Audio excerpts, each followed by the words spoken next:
Peace Barricade.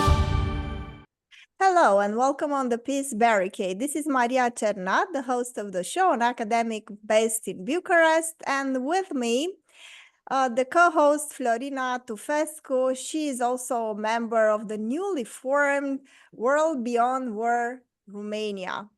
And it is my pleasure to invite to our cameras, to our microphones, for our viewers, Heidi Meinzolt. She's a staunch peace activist, a feminist, and a very, very active person in the pro-peace movement and also in the feminist movement. Welcome. Thank you. Happy to be with you. So the first question goes to Heidi. You know, when I discussed and I started thinking seriously about pacifism, I discovered something very interesting. For instance, in Romania, we received grants for fight against domestic violence, fight against racism, fight for the LGBT rights, but no funds were given and there were no competitions, and no calls for fight against war.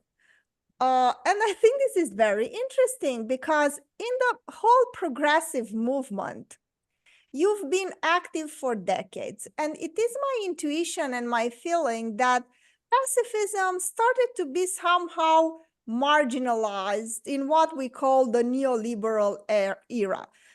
Since the 80s, it started to be marginalized and pushed aside. Is this your feeling also? I think it started much earlier, and pacifism was never kind of mainstream impetus to change society and to stop wars.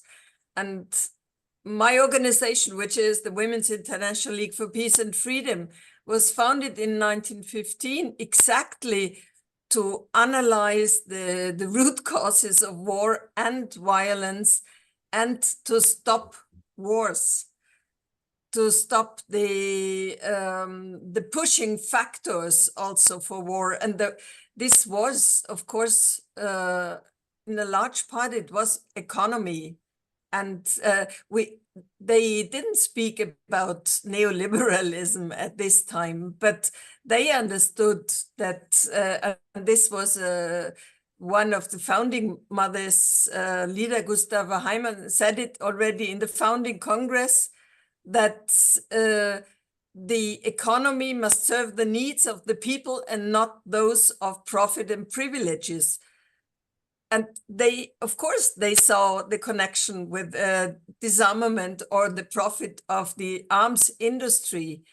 And what was really shocking for many women who started this movement after World War I, with all the disaster and the killings and the suffering, it was not a time for pacifism.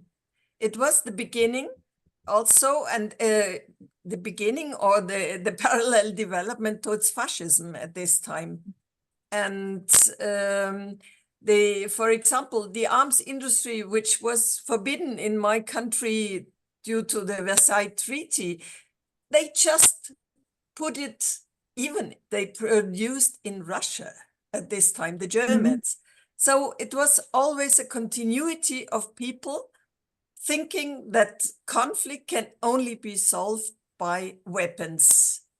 And this is the continuity behind. And all those who oppose this structural failure of the arms industry, they are considered as weak, as those who are not able to stand up for their rights and so on. This is until now, and especially in war times or in times of conflict, and of conflict is mostly linked to economic problems, still poverty and so on. pacifism is discredited again and again. And this is the continuity in history which we have somehow to break. Mhm. Definitely.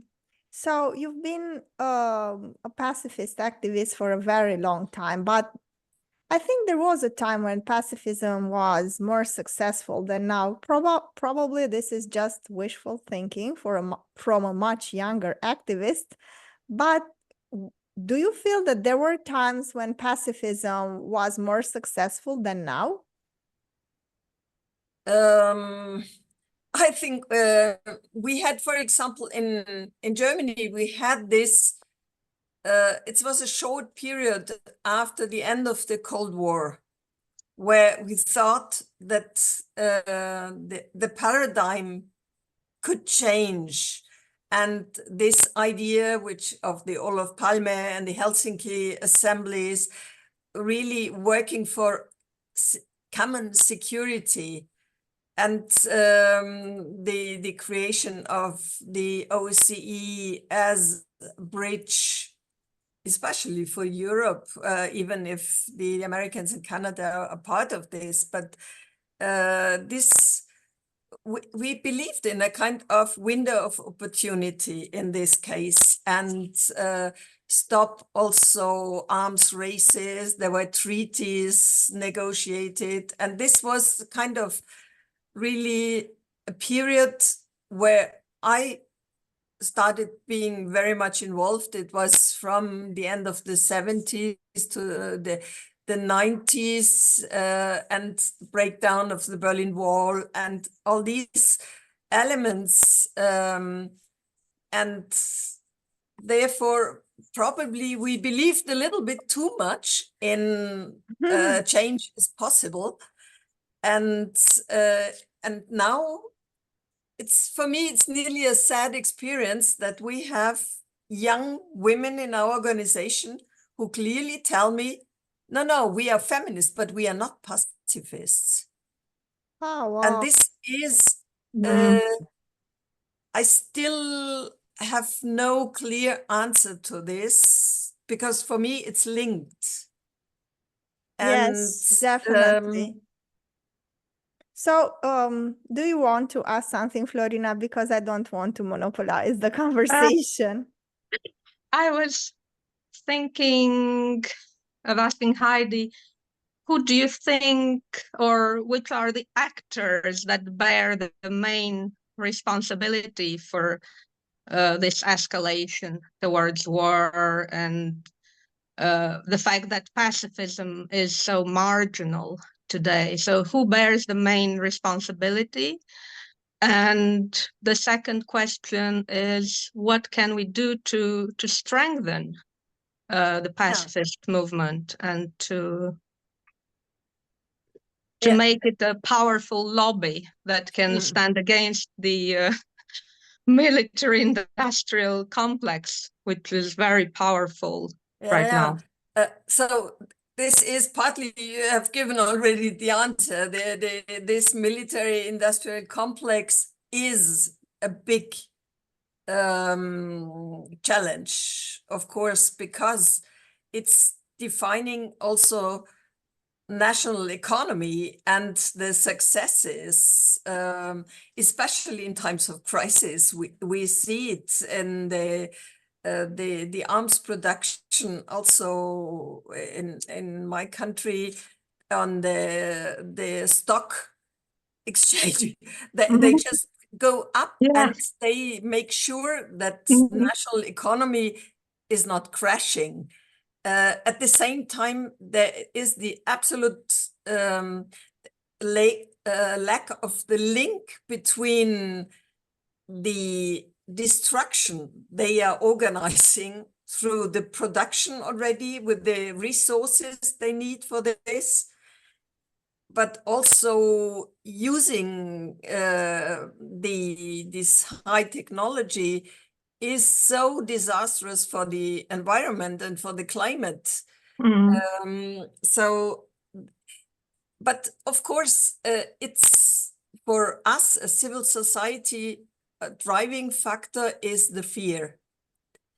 And the closer people are to a conflict line or in a conflict situation, the more they have fear, and they try to believe in those who promise security through weapons. And this is somehow a phenomenon which is for us important to see also if we discuss with Ukrainian people, Or with especially. Romanian people, by that matter, because we are scared of the Russians, because we are a small country, and you had already difficult history. crazy experiences. Yes. Yeah. And And the I know idea it's is that, yes, when they come and they say, oh, we're going to protect you, NATO is like an umbrella, security umbrellas, it's going to protect you from the Russians. It's very hard to convince people that it is just escalating and just creating more problems and just trying to stop the fire with gasoline. But it's very difficult to go against it. And if you do that, you are labeled the Putinist. So how do we fight this? This, even here, we were facing this. But this is what we have to do. We have to explain. There is this organization of Women Against NATO at the moment. They do a great work, but on the other side, they are very much Western orientated. And they, of course, the Americans, especially in this group, like Anne Wright, and very really good people who know from inside also the military, they are, they explain perfectly what NATO creates for disasters. On the other side, it's really difficult to make it understand to Eastern countries, I think, because NATO has such a propaganda machine.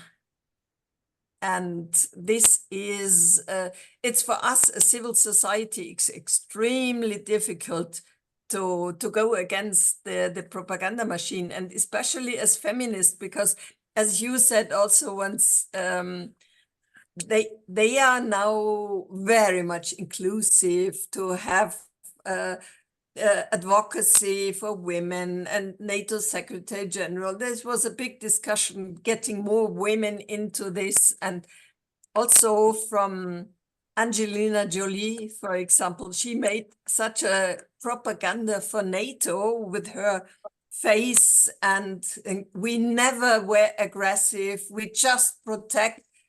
It's such a lie. And it's really difficult, but it's for everything we need to keep at least our niches where we can formulate the critiques. And especially also with the climate movement, I think we need to make it clear that this is not a solution. And I know it for Romania. I was in the at this time, for example, I was in the board of the European Greens many years ago, and then the NATO was sold as a precondition for EU membership. Yes, indeed. And this combination for many countries is a clear sign where it was about to go. It's money and influence. Yeah, I did not know unfortunately. that. I'm very surprised. So this very close relationship between NATO and the EU has existed for quite some time then. Yeah, the NATO is already in a physical way. It's just on the other side of the street of the EU Parliament. It's NATO, and I I left the Green Party in 2000 when our government started to bomb Belgrade and Kosovo.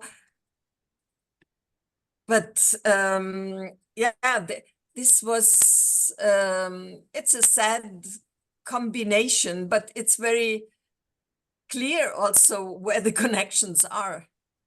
Yes, definitely. You don't have to be a Putinist to realize that there is this close connection, a very weird one. But I will go to a weirder connection because you mentioned the connection between the Greens and NATO. And now we see Annalena Baerbock, who is advocating for the war in Ukraine, and she's from the Green Party, and now it's out in the open. She's a very prominent militant for the war. I mean, she's a warmonger, even though she's from the Green Party. So how can you be somebody who cares about nature and at the same time advocate for war? This is a contradiction that I think it will be for the academics for years to debate and discuss. At the same time, even you also mentioned, and I think it's worth exploring, how NATO became this organization that is somehow including the progressive movement, even the feminists saying that the true feminism is the one who advocates for more women in the army, as if more women in the mafia would also be, you know, the ideal of feminism, to put women everywhere on a parity with men, prisons, the mafia, NATO, and everywhere else. And this is the solution.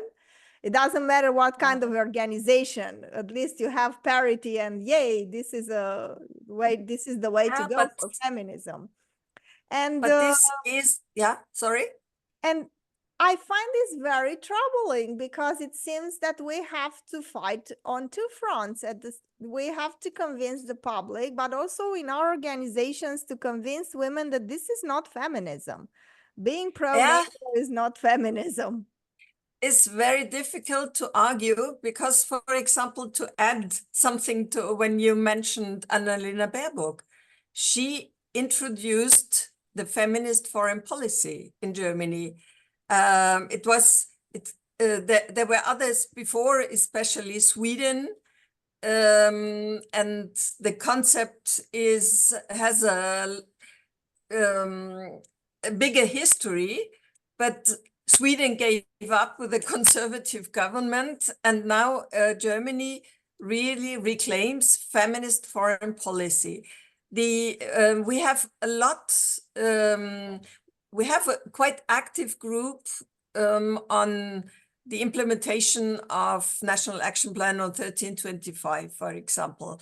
Now we risk not only to talk anymore about disarmament, which is part of also 1325, but we risk also an institutionalization from 1325, which does not allow anymore really the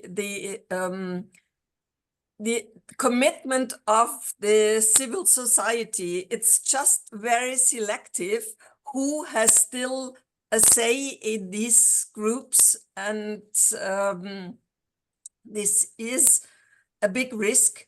And we heard, for example, that under her this government, the budget was cut to especially 1/3 for conflict prevention was cut, and for humanitarian aid.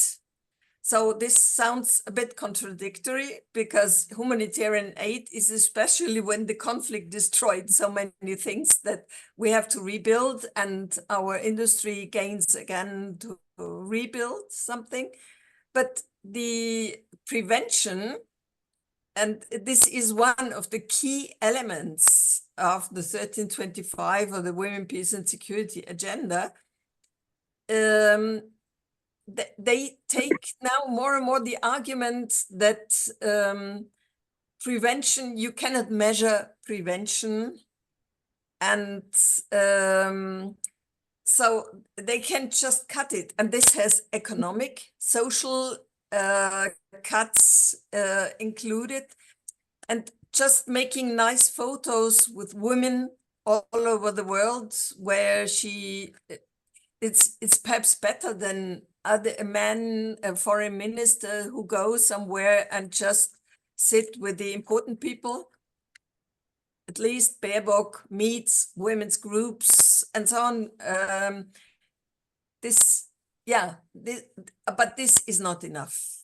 And this is discrediting a lot of this feminist foreign policy. And I think this is one of the big problems also that we are facing. Definitely, because this is soup feminism. Add women and steer. I mean, you just put women in and you expect things to go better. So please, Florina, you wanted to say something and I think I interrupted you. I did have something, but now You forgot.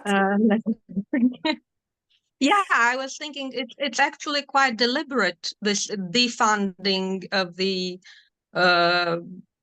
pacifist and peace-building movements and so on. So it's not just that they're not investing in it, they're deliberately silencing it at the moment. For instance, in Sweden, when they decided to join NATO, they completely defunded the Swedish Peace Arbitration Society, which had received governmental funding for 100 years, I think. And they defunded all these kinds of organizations. So it's a very deliberate way of marginalizing these ideas even more. And I think it is perfectly fair to speak of censorship at the European Union level at the moment. It's already in their minds. It's not written somewhere. I think it's already inclusive in the political thinking, and this is really it's a big problem. And one of the things for me, this funding, we know it from the feminist practice. We need long-term confidence building measures. Also, especially in these dialogues beyond borders, and for example, I know from Russians and Ukrainians from the Don who had a long partnership, and this is extremely complicated. On the one side, because it cannot be a project for a year where you write a nice paper and say your friends. This doesn't function like that. And I think building educational structures. And I know that the former WILPF women, they were always focusing on peace education. I don't know if you have something like that in your country, but we don't have peace education in. We even don't have social education really. Yes, there's no political will whatsoever at the moment at the European Union level to invest in peace and peace education. Never mind peace negotiations. So they're talking about making the weapons industry the most competitive industry of the European Union and making it a joint European endeavor. And peace is not, I think the only project I'm aware of is there's a COST project funded, they received 100,000 euros to build a network of peace researchers and activists from all over Europe. And that's the funding that the European Union is giving at the moment for these initiatives, as compared to the billions and billions that are being invested in weapons and the European peace facility, which was used to buy weapons. I mean, it's completely Orwellian. You know, the Yeah. last questions that I want to put to the both of you is the following. I think there is something fundamentally wrong with the way we finance progressive movements, because we write applications, we compete for the money that the elites give us, and I think it has to be grassroots in the sense that we have to establish a relation with the public and then take some money directly from the citizens involved. I mean, we have to first cut the middleman and then not to expect money from the elites, because the elites will give money for themes that are not really challenging the status quo, that are important, but not that important. Because, for instance, the Norwegian funds were given in Romania for decades. Very important projects were done, nice things, but they were not giving money, for instance, for churches, which is understandable because they want to build a secular civil society, okay, but also for unions. So once you get closer to workers' rights, to anti-militaristic perspectives, then the money runs out. Isn't it interesting? And I think a way to move forward is to think and to organize conferences on how to finance ourselves differently. What do you say? Yeah, I think this is a possibility, but it's very hard because the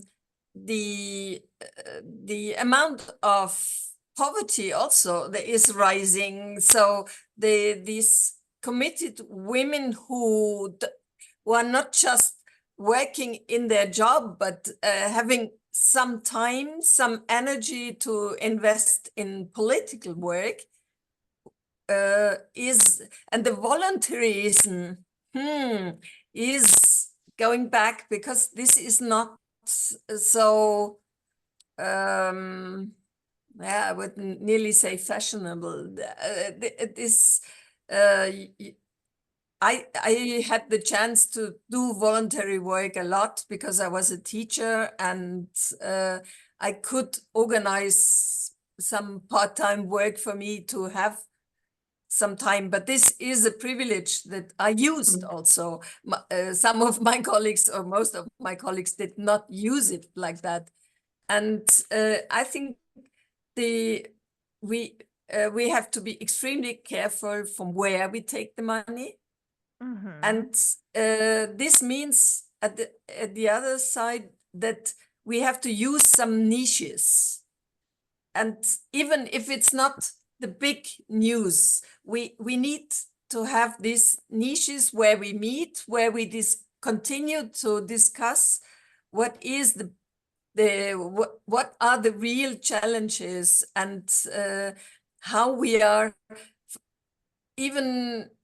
losing daily money because it's going in the wrong side. It's going in the destruction industry, and really try to not lose the feeling of the others. And this is so important.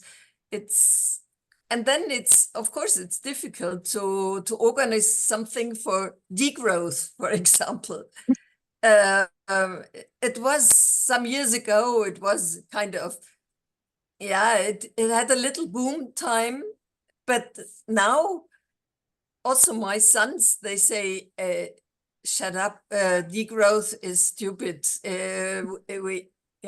So, but the resources are running out. Now our chancellor went to Serbia to buy the lithium in a very colonial way. So this is where we are at the moment. But and there is a very interesting part that my colleagues, WILPF colleagues, Nela Porovic, for example, from Bosnia, they have written an interesting article, which is also on the WILPF website, on why the peace process in Bosnia failed due to this ethno-nationalism and the neoliberal colonialism. And so in this way, we have to, it's our chance to explain things, and therefore we need a lot of working together to support each other. Sometimes Definitely. it's only symbolically, but yeah. So what do you think, Florina? Because the question was also addressed to you. Do you think we need new ways to finance ourselves? I'm not really an expert on finance at all. What I do think is that pacifist organizations and people who are interested in peace, they need to coordinate a lot more and to talk to each other a lot more and concentrate on this and not on the different perspectives on various issues, you know, the different historical interpretations and so on.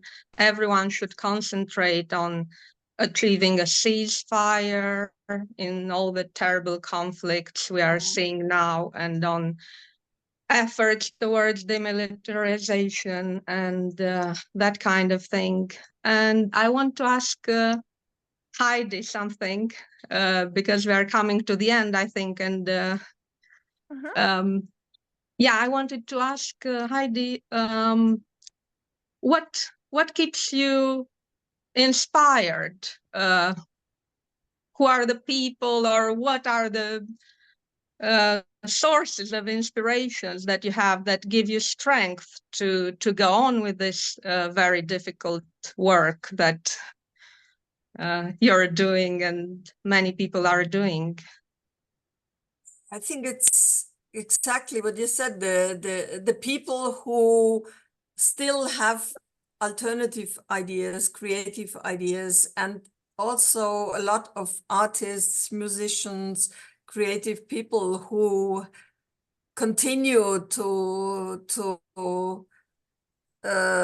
produce something which is not in the mainstream, and some newspapers. It's not a lot, but I think it's really I'm convinced that we need to demilitarize totally for our survival, our in our minds, in the reality. And I think for me there is no other way. And of course women play a specific role in this. Not all the women, you know, as I know, that all women are pacifist or are nice and creative, but I think we need our equal participation in this, and some symbolic actions, and perhaps it will not be the time for the moment for totally transformative agenda, but this doesn't hinder us to go on. Yes, and to end that on a very positive note, you saw that the protests, the pro-Palestine protests, even though they were social media played a key role there, and people were energized through social media, we saw young people getting involved and doing something, and I think there is potential there to channel it towards some broader pacifist movement, if it goes beyond. You don't think so? No, I don't see it, especially because of the role of Germany. The many demonstrations of Palestinians are forbidden. It's really a problem, as it's the same logic that being a Putinist, being an anti-Semite, it's really a big question. And yeah, and the war is going on in such a cruel way, genocidal way, that this is Ooh, I don't really see a positive note in this. Nevertheless, I would hope so much that Palestinians could come out of this horror. But if you hear Netanyahu in the US, he uses the same word as Hitler used for total victory. And he spoke at the Congress, and nobody really reacted in a very negative way or they let him speak. And this, I'm not so hopeful. This is really a crazy world. Yes, well, So not what- hopeful, and just Florina, allow me, because I'm not saying that what happens there, the tragedy, has a positive note, but the fact that people started to react, and we actually have an interview with a person that got arrested on campus because they protested, and hundreds of students got arrested because they dared to set encampments and say no to war. And I think there is a ray of hope here, in the sense that even though pacifism is marginalized, we see that there is some movement, and people started to react when they saw the horrors that were happening in Gaza. Yeah, let's hope. Let's hope. And Let's let's hope. participate where we can, and yeah, not let us discourage. I think this is the most important, and to support the weakest, the most vulnerable. I think this is what we have to do. Definitely. Yeah, and psychology is at the core of war, and you touched, Heidi, upon fear as a main problem. So this is also something we should think about. What can we do to encourage more people to come out and speak up for peace and human rights and solidarity, and We how just can did people this very little initiatives on the OSCE level of collecting stories from women under the title "What Makes Us Feel Safe?" and with a symbolic object eventually, or a poem, or and we collect these stories and we'll present them at the end of the year in Malta for the so this is one little step to show that we have different narratives that make us feel safe. And also this that's show. very important. This is the show where we try to amplify also positive messages, pro-peace messages, because it's so important to have our voices heard and not to be disparaged and not to be marginalized and called peaceniks and other names, derogatory terms, addressed to people that are advocating for life first and foremost, and for common sense. So thank you so much to the both of you. Thank you so much, Florina, for the insightful questions. And Heidi, thank you so much for your generosity and the fact that you were willing to share your experience with us. And to the viewers, dear viewers, if you liked what you saw, please like and share our content.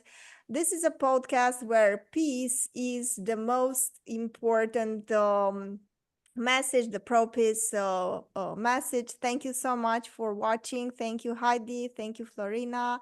And we'll see you all in the next segment of our show.